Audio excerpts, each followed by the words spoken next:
Tang sa pikas bahin di ay sa Yes, 62 anyos nga lupon member taga Toledo ni napalgang patay dito sa usa ka beach sa San Remigio.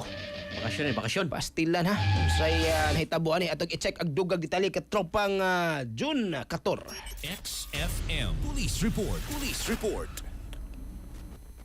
Yes, day 62 anyos nga usa ni kalupon member nga dagadakben sa Toledo ang napalganing patay sa usa ka beach club kanihimutan sa lungsod sa San Remigio sa room number 12 dito ni sa San Remigio Beach Club sa may Tambungon, San Remigio, Cebu. Kining biktima nga napalgag patay gama nailhan nga si Milton Sorinio sa 62 anyos, minyo usa ni kalupon member nga taga Puro Casiete, bulungan dakbayan sa Toledo. Matod pa ni Police Major John L. Sidlayog ag hepe sa lungsod sa kapulisan sa lungsod sa San Remigio na kaniyon. Nga matod pa nagpahigayon nig seminar sa mga lupon ng kiniang namatay kauban usab niini nga kauban niya sa trabaho apan ilaning gipukaw niya nang alas 6:43 sa buntag kagahapon nga adlaw.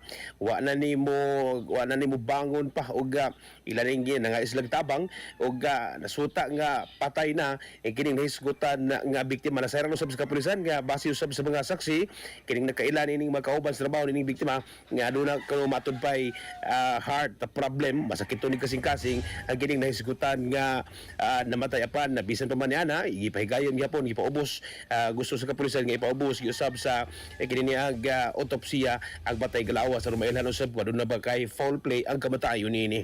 Mga katropa, yung kalimot pagtumarog Santon Vitamin C, ang alkaline nga vitamin C. Alang sa nikay usang Pilipino para sa Pilipinas, inyong katropa, June 14, XFM News.